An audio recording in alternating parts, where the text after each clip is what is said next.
스포츠 전북.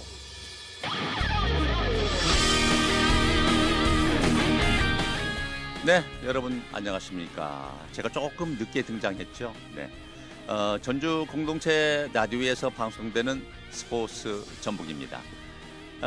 스포츠 전북은 돈에서 펼쳐지는 각종 스포츠 소식을 매주 월요일 오전 10시부터 1시간 동안 FM 93.5MHz 또 유튜브 방송을 통해서 도민 여러분과 함께 하고 있습니다. 저는 스포츠캐스터 신봉철입니다. 자, 이제 정말 따가운 여름이 오는 것 같습니다. 장마가 시작되는 비 소식을 자주 대하다 보니까 우리 곁에 여름이 오는구나 이런 것을 느낄 수 있습니다. 제가 장마철 건강 관리에 대해서 좀 알아봤습니다. 먼저 청결과 환기가 중요하고요. 다음은 40 내지 60%의 습기 조절, 또 외출 후 손발 깨끗이 씻는 위생 관리, 마지막으로 하루 최소 1리터의 물을 꼭 마셔달라는 당부가 있었습니다. 말씀드린 내용을 잘 지키시면서 여름철을 대비하시기 바랍니다. 자, 오늘도 변함없이 프로축구, 프로야구 소식, 너무 반가운 소식들이 많이 들어와 있습니다. 여러분과 함께 하도록 하고요. 전북특별자치도 야구 소프트볼 협회 김성희 회장님이 초대되었습니다. 잠시 후에 또 뵙도록 하겠습니다. 스포츠 전북 유튜브로 방송되고 있고요. 좋아요 꼭 찍어주시기 바랍니다.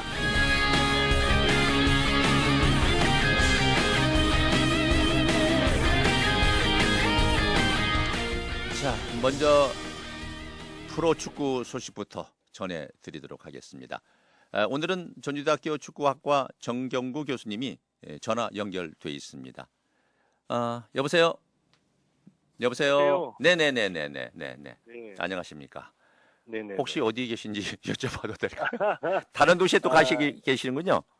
네, 밖에 있습니다. 아, 그렇군요. 네, 알겠습니다. 네네. 지난주 경기는 이제 전주 월드컵 경기장에서 수원 FC와 FC 서울 각각 전북 현대와 경기를 했어요. 네. 네네. 1승 1무 승부를 기록했는데 어때요? 뭐 만족할 점수인가요? 만족할 1승 1무인가요? 그렇죠. 뭐 타 팀들의 그 우승권에 있는 팀들하고 비교를 했을 때는 네. 상당히 좋은 성적이고요. 물론 다소 조금 불안한 상황이 있긴 했습니다만은 네. 전북이 뭐 슬기롭게 또 수원 FC의 역전승도 했고, 네. 20라운드 같은 경우는 또 이제 비겼긴 했습니다만은 나름대로의 그 우승권을 가기 위한 좋은 어떤 상황들을 잘 흐름을 가져가고 있다 이렇게 볼 수 있겠습니다. 네네. 승점 4점을 더해서 승점 이제 42점으로 1위를 기록하고 있습니다. 네. 자, 네. 자, 이번 주 이제 먼저 그 6월 17일에 있었던 수원 FC와의 경기부터 분석을 한번 해보죠. 전북현대의 선수 구성에 박진섭 선수 대신에 보아땡 선수가 출전을 했어요. 네네네. 네. 사실 그 보아탱 선수가 최근에 어떤 경기에 그 스쿼드에 보이지를 않았었잖아요. 그렇죠. 그래서 이제 그 팀적으로 어떤 그 선수 구성원 간의 호흡이라든지 전술적인 측면에서 약간 더딘 모습도 좀 보였었고, 네. 사실 또 박진섭 선수는 어떤 선수 하나의 개인이라기보다도 팀의 구심점이잖아요. 그렇죠. 주장이고요. 리더를 네. 그렇죠. 그래서 공수 밸런스나 또 한국어로 이렇게 커뮤니케이션을 하면서 계속 팀의 조율을 할 수 있는 선수가 이날 없었다는 게 전북에서는 굉장히 큰 리스크로 보여졌고요. 자, 그런 것들이 또 아시겠지만 패스미스 보아탱의 실수로 인해서 또 실점을 하게 되는 그런 상황으로 만들었었고, 약간 불안한 출발. 그 전반전은 뭐 아시겠지만 뭐 거의 수원 FC한테 일방적으로 조금 전북이 밀려가는 그런 양상을 보였던 경기였습니다. 네네. 이제 짧게 말씀을 드렸지만은 그 전북현대 선수들이 우리 저 교수님이 보시기에도 초반에 너무 그 날카로운 면도 좀 부족했고 또 동작도 다른 때에 비해서 둔하고 예리한 면이 없었단 말이에요. 그래서 네네. 네, 거기에는 관중들도 참 이상하다. 뭐 왜 이러지 하는 그런 얘기를 했었는데 어땠어요? 좀 구체적으로 좀 말씀해 주신다면.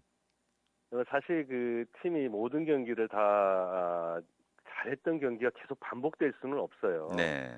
네, 그때 뭐 특별한 이유를 찾는다면 선수들의 어떤 그 스쿼드에 대한 보아탱 선수가 구심점이 돼주지 못했던 아쉬움에서 출발이 됐고, 네.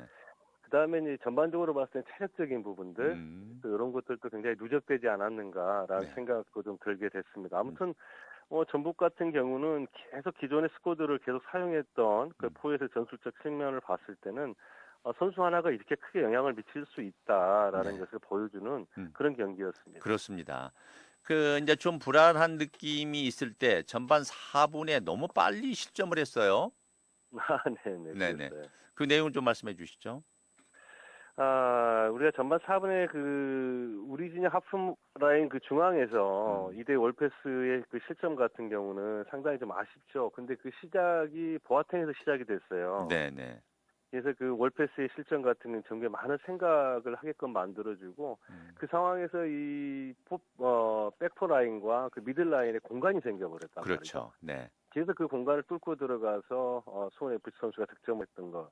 공수 간격의 밸런스가 좀 보였던 그런 공수의 간격의 어떤 균열의 문제 이런 것들의 실점이 나타나는 그런 상황이었습니다. 그렇습니다.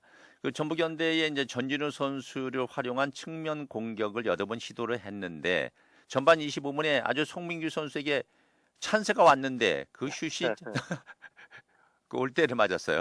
네. 글쎄요, 뭐 이미 볼이 출발해서 네. 송민규 선수한테 크로스가 나가고 있는 그 상황에서 송민규 선수가 이건 골이다라는 생각을 하지 않았을까요? 그렇죠. 근데 마지막에 볼을 끝까지 집중하지 못하는 것들이 굉장히 아쉬운 그런 전반적 상황이었고 또 네. 송민규 선수한테도 굉장히 아쉬웠던 그런 장면이었습니다. 그렇습니다. 본인이 그 기회가 왔는데 그게 이제 아주 나름대로는 슈팅을 때렸는데 좀 전진우 선수의 볼이 강하지 않았느냐 하는 생각도 드는데 아무튼 정타를 발에 맞았는지는 모르겠으나 골대를 맞았어요. 네, 그렇죠. 전반 31분에 이제 수원에게 또 역습을 당합니다. 그래서 사박에게 두 번째 골을 또 허용해요. 네네. 사실 두 번째 실점 같은 경우는 뭐 사박이 잘했다라고 이렇게 보기엔 사실 어렵고요. 네. 김영민 선수의 몸에 맞고 흘러버리잖아요. 그 네. 볼이. 그러면서 또 사박한테 좋은 기회가 됐고 경기 중에서 우리가 이렇게 예측하지 못하는 상황들의 실점들이 계속 나타날 수 있어요. 네네. 근데 이런 것들이 이제 반대로 상대적으로 수원 FC한테는 자기들의 득점 상황이 돼버리는 거 연결되는 상황이었고 네. 전북한테는 굉장히 운이 좋지 않은 그런 상황이었어요. 사박이 잘했다라고 보기는 어렵지만 그 볼이 빠지는 과정에 보면 수원 FC한테 굉장히 그 득점을 할 수 있는 좋은 네. 그런 운이 좀 따랐다는 장면으로 이렇게 해석이 가능하죠. 네네. 전반전은 대체적으로 이 경기의 흐름이 전북 현대 편이 아니었어요. 수원 삼성 편이었지. 맞아요. 네, 그런 경기가 있더라고요. 발에 맞아도 우리 팀한테 안 가고 상대편한테 이렇게 가는 경기를 자주 이제 볼 수 있는데 이제 그것은 하나의 또 핑계대가라고 될 수도 있지만은 전문가들이 보기에는 오늘 흐름이 좀 안 좋구나라는 얘기를 하게 되는데 이 보아땡 선수가 이제 중앙에서 볼을 공급도 하고 전체를 이끌고 가야 되는데 결정적으로 그 골도 제가 보면은 보아땡이 수비에서 제대로 수비 전환을 빨리 해주지 않으니까 홍정호와 김영빈에게 너무 부담이 가지 않았느냐 생각을 하는데 교수님 어떠세요? 좀 전에 말씀드렸던 것처럼 공수의 밸런스가 그 상황에서 무너진 거잖아요. 우리가 수비로 전환됐을 때 네. 보아탱이라든지 강상윤, 김진규 이런 선수들이 같이 백포라인과에 대한 간격들이 균형이 잘 맞았어야 되는데 이런 부분들이 지금 상당히 그 균열이 생기면서 나타나는 그런 실점 장면이었단 말이죠. 네. 그래서 이런 게 조금 팀적으로 봤을 때 좀 아쉬운 장면이라고 볼 수 있습니다. 네네네. 이제 2대 0으로 전반을 마쳤고 이제 후반에 전북 현대 선수들이 이제 교체가 됩니다. 송민규와 보아땡을 빼고 이승우, 이영재를 투입하면서 경기 흐름이 좀 바뀌어졌나요? 사실은 이 상황에서 봤을 때 이승우가 굉장히 많은 시간을 지금 뛰는 거잖아요. 최근에 그렇죠. 들어와서. 네. 그리고 이영재 선수가 들어오면서 보아탱 자리 역할을 합니다. 네. 물론 흐름이 처음부터 확 바뀌지는 않았지만 조금씩 팀적으로 안정감을 찾을 수 있는 상황들이 계속 후반에 비춰졌었고요. 네. 또 아시겠지만 우리가 51분에 김진규의 프리킥 장면 같은 경우에서 전북이 추격할 수 있는 빌미를 만들었다는 거죠. 네, 이런 게 굉장히 좋은 장면이었고 또 이승우가 나오면서 이승우가 좌우로 움직여 다니는 공간, 드리블을 갖고 다니는 것들이 굉장히 돋보였던 그런 게 상대의 균열을 만들었던 그런 경기력이었다고 보여집니다. 자, 이제 후반 6분에 이제 수원의 그 반칙이 이제 주심의 휘슬을 불리면서 프리킥을 전북현대가 얻게 돼요. 여기에 네네. 이제 이영재 선수와 김진우 선수가 서로 이제 이 얘기를 오가면서 누가 찰 것이냐 결정을 했는데 김진우가 프리킥을 찼어요. 네. 아주 멋진 골이었는데. 사실 그 프리킥 상황에서는 이영재 선수도 욕심을 충분히 내볼 그렇죠. 만하지 않았을까라는 네. 생각을 하게 되는데 사실 뭐 김진규 선수가 지금 최근에 컨디션도 좋고 네. 또 대표팀에도 다녀오면서에 대한 어떤 자신감이 있었기 때문에 본인이 하겠다라고 경기장을 제가 봤을 때는 본인이 먼저 하겠다라고 하는 그런 것들을 네. 소통을 했던 걸로 보여집니다. 네네. 자신이 있었다는 얘기가 되는 그렇죠. 거죠. 네네. 예. 김진우 선수의 그 프리킥이 네네. 분명히 수비 장벽이 앞에 있었는데 골대 오른쪽으로 약간 방향이 휘어지면서 골대를 향했거든요. 근데 참 그런 프리킥도 프리미어급이 아닌가 하는 생각하는데 그 제 생각인데. 아니요. 그렇게 골이 낮게 깔아서 네. 상대 벽을 통과해서 들어갈 수 있다는 거는 네. 정말 프리미엄급이죠. 또 네. K리그의 발전이고 김진규 선수의 기술적 능력을 충분히 보여주는 골 장면이었다고 볼 수 있죠. 그렇습니다. 정말 칭찬을 하지 않을 수 없습니다. 자, 그 후반 또 10분에 또 프리킥을 네네. 김지규 선수가 기록을 해요. 네네네. 그러나 이제 네. 네네 말씀하시죠. 아니요, 말씀하세요. 네네네. 괜찮습니다. 네네. 프리킥이 이제 크로스바를 넘어가면서 그것은 네. 이제 무의로 끝났고 이어서 이제 후반 22분에 포획 감독이 김진규를 빼고 꼼파뇨를 투입합니다. 꼼파뇨를 투입한 이유가 분명히 있었겠죠?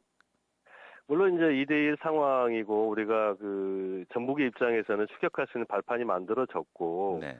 또 경기 상황 흐름을 보니까 수원 FC가 기본적인 5백에서 6백으로 바꿔버리더라고요. 전술적 운영을. 네. 그러면 상대가 내일 올라오지 않겠다라는 얘기인데 근데 네. 그런 것들을 포획 감독이 보고 티아고하고 콤파뇨를 트윈타워를 쓴 거예요. 네네. 투스트라크를 쓰면서 측면에서 어떤 고공 플레이 또 떨어지는 볼, 세컨볼에 득점을 하려고 하는 의지를 명확히 보여준 전술적 운영이었죠. 네네네. 그래서 이제 그 덕을 또 봅니다. 바로 두 번째 그렇죠. 골이 네. 본 약속이나 하던 듯이 후반 25분에 이제 강상윤의 크로스가 꼼파뇨 헤더로 그냥 마치 장신이 그 볼을 그냥 머리로 아주 코너에라 말이죠. 제대로 넣는데 그 골에 대해서 좀 말씀해 주시죠. 오른쪽 측면에서 크로스가 올라왔을 때 네. 꼼파뇨가 헤딩하는 장면만 보면 꼼파뇨의 헤딩 득점이 자연스럽게 보여지지만 네. 이에도 굉장히 이 상황도 잠깐 돌이켜보면 굉장히 연출된 상황이거든요. 네. 이 크로스가 올라올 때 꼼파뇨가 앞을 자르지 않습니다. 뒤에서 잘라지는 송민규 선수가 상대 선수 또 앞을 자르면서 들어가거든요. 네. 그러면서 상대의 그 키가 큰 중앙 수비를 끌고 들어가고 그다음에 콤파뇨 선수 같은 경우는 보다 작은 선수한테 경합을 하니까 콤파뇨 선수가 워낙 크잖아요. 네네. 상당히 유리한 상황을 만들어주다 보니까 네. 득점 자체를 완벽하게 해낼 수 있는 그런 전술적 운영을 보여줬던 거죠. 크로스 상황에서. 네. 이게 전북이 지금 득점 유행들을 보면 그러한 어떤 그 조금 비밀들이 그 안에 다 들어져 있다는 거죠. 네. 그 득점 상황 속에서 네. 굉장히 좋은 전술적 운영이라고 보여집니다. 네네네. 이제 그렇게 해서 2대2 동점이 되는 거죠. 그런데 이제 이 순간 경기장을 찾아주신 11,355명의 관중이 자리를 박차고 일어납니다. 열광을 하죠. 이 관중들이 이제 2대2 동점이 되니까 역전을 한번 해보자. 그래서 이제 관중들이 기립 응원을 이제 시작하죠. 그래서 전광판이 시계가 43분을 가리키고 있을 때 세 번째 역전골이 터집니다. 이 부분은 전문가이신 교수님이 말씀을 해주셔야 될 것 같아요. 상황이 많이. 그 상황적으로 봤을 때 흐름은 전북한테 왔고요. 네네. 2대1 상황에서 2대2로 전북이 쫓아왔고 또 경기 시간 막판에 흐르면서 전북이 경기를 주도했잖아요. 그렇죠. 또 그 상황 속에서 이 수원 FC 선수들이 두껍게 수비를 만든단 말이죠. 식스백이라든지 중앙 미들 블록들을 만드니까 전북이 이것들을 파헤쳐 나가기가 상당히 쉽지가 않았어요. 네. 그 상황 속에서 이승우가 개인적인 어떤 솔로 돌파를 해내잖아요. 네. 갖고 있는 기술적으로. 음흠. 자, 그러면서 전준우하고 연계를 만듭니다. 네. 서로 콤비네이션 플레이 파트너 전술을 통해 가지고 결국 그 상황이 물론 이승우 선수의 득점은 아니었습니다만은 수원의 김태환 선수가 자책골을 넣을 수밖에 없는 상황을 만들어냈고 그게 세 번째 골 역전을 하게끔 만드는 것이 전북의 그 수많은 관중들을 열광하게끔 만드는 그런 장면이었다고 볼 수 있습니다. 그렇습니다. 우리 관중들이 정말 진정한 승부를 한번 본 그런 한 게임이었나 생각이 되는데 그리고 이제 후반 그리고 이제 5분 후에 주심의 휘슬이 울리면서 전북 현대 모터스가 3대2로 수원 FC에게 역전승을 거두는데 제가 그날 문득 그 마무리를 하면서 울산 현대와의 경기에서 3대1 역전승을 거둘 때 그 당시 승리의 순간에 소름이 끼쳤거든요. 근데 그 기분이 똑같더라고요. 똑같이 야, 그럼요. 이렇게 되는구나 경기가 이렇게 네네. 전북 현대가 달라졌구나 생각하는데 수원 FC와의 경기 마무리 멘트를 좀 해주시죠.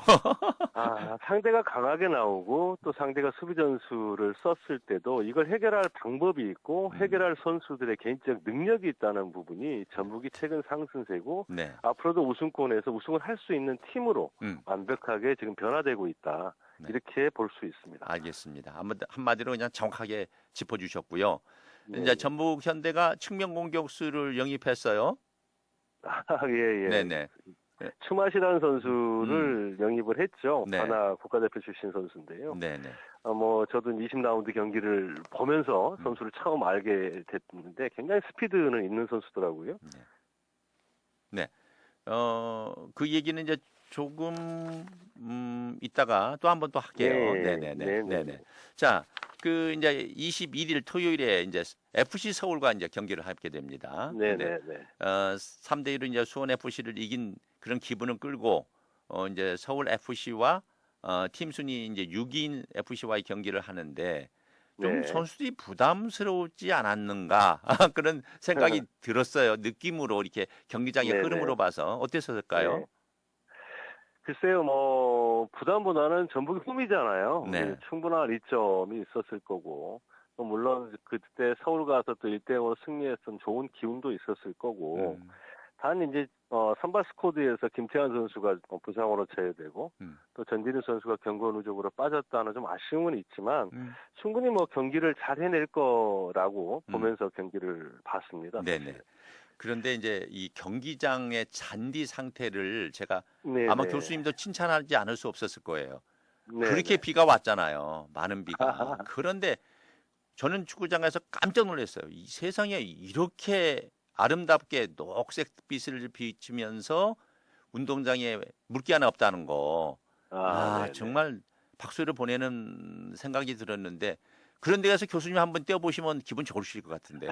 그렇죠. 저희 기회가 있으면 좋을 것 같습니다. 사실 경기 전에 저는 밑에 내려가서 전지를 봤어요. 그러셨어요? 예, 직접 보기도 했고 사실 올 초만 해도 우리가 얼어가지고 경기하는 운동장 상태가 좋다 안 좋다 얼마나 이렇게 여론에 어려움이 있었잖아요. 네. 근데 전북이 이걸 이 단시간 안에 해결을 해냈다는 구단의 행정력, 또 구단 스태프들, 단장님을 비롯한 이런 분들이 정말 노력을 많이 했구나. 이런 걸 봤고, 그날 캐스터께서 직접 보셨지만 그렇게 많은 비가 오는데 운동장에 물이 고인 데가 없잖아요. 그렇습니다.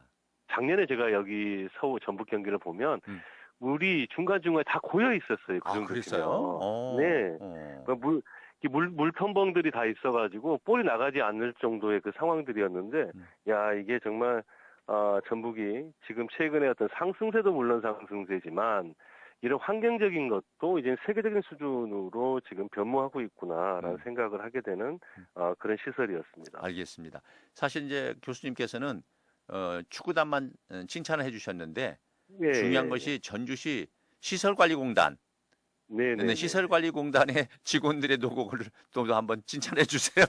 당연하죠. 근데 이제 전북 구단과 시설공단들의 서로 어떤 콜라보들이 잘 맞아서 그렇습니다. 그런 것들이 지금 이렇게 좋은 환경을 통해서 전주 시민들이 얼마나 많은 그런 기쁨을 누리고 이 환경적인 자부심을 느끼겠어요. 네네. 그래서 굉장히 좋은 그런 상황이다. 또 좋은 그런 시설이다 이렇게 볼 수 있습니다. 네네. 자, 또 질문 드리겠습니다. 이제 전진우와 김태환 선수의 빈자리가 네네. 좀 크지 않았느냐는 느낌인데 제 느낌일까요, 그냥? 그렇지는 않았고요. 네. 그날 서울이 선택한 전술은 음. 명확했습니다. 음. 볼 소유를 포기했어요. 볼 소유를 전북한테 그렇군요. 주더라도 네네네. 우리는 수비의 탄탄함을 가져갈 거야라고 하는 음. 수비적인 전술을 가져왔고 네. 그게 증명이라도 하듯이 음. 수비할 때 5백 음. 또 간헐적으로는 또 6백까지 만들면서 네. 전북이 잘하고 있는 것들을 최대한 축소시키고 자기네들은 볼을 소유했을 때 숏 카운트라든지 카운터택에 집중하는 그러한 기본적으로 볼 점유율을 포기하고 더 수비를 단단하게 하고 전북이 공격을 막고 그 공격에 대한 전환점인 상황에서 자기는 서울 같은 경우는 카운터택이나 숏 카운터 득점을 해야 될 거라고 하는 명확한 어떤 전술적 측면을 빨리 보여줬죠, 서울이. 네네네네. 자, 경기가 시간이 벌써 20분이 훌쩍 지나갔어요. 한두 번 그래요? 질문을 할게요. 네네네, 네. 그렇습니다. 이제 그런 상황에서 전개가 되면서 전반 25분에 이제 FC 서울에게 역습을 당해서 유재문 선수에게 헤더골을 허용합니다. 자, 네네네. 그런데 이제 비는 주룩주룩 내리는 빗 속에서 22,862명의 관중들이 열렬한 응원을 계속 보내는 거예요. 근데 송민규 네네네. 선수가 시원한 슈팅을 하나 때립니다. 그게 골이 되는데 그 상황 좀 짧게 설명해 주시죠. 경기가 정말 안 풀렸잖아요. 그렇습니다. 서울한테 뭐 우리 일방적으로 밀리는 것도 아니고 우리가 네. 밀고 있으면서 서울이 단단하게 중앙과 수비를 잠그다 보니까 해결책을 뚜렷하게 찾기가 어려웠단 말이죠. 네. 자, 이런 것들을 왼쪽 측면에서 인피치로 가운데로 끌고 들어오면서 송민기의 개인적인 능력을 통해 득점을 만들었다는 거. 네. 어려움을 개인적 능력으로 해결할 수 있다라고 하는 것이 또 전북의 큰 장점. 네. 그리고 전북이 다시 1대1로 만드는 그런 중요한 득점이 되었던 것입니다. 네네. 오늘 말씀 감사합니다. 전화로 또 연결해 주셔서. 네. 일 아닙니다. 잘 마치시고요. 또 다음 주는 네네네. 스튜디오에서 뵙도록 하겠습니다. 감사합니다. 네네네. 네. 알겠습니다. 감사합니다.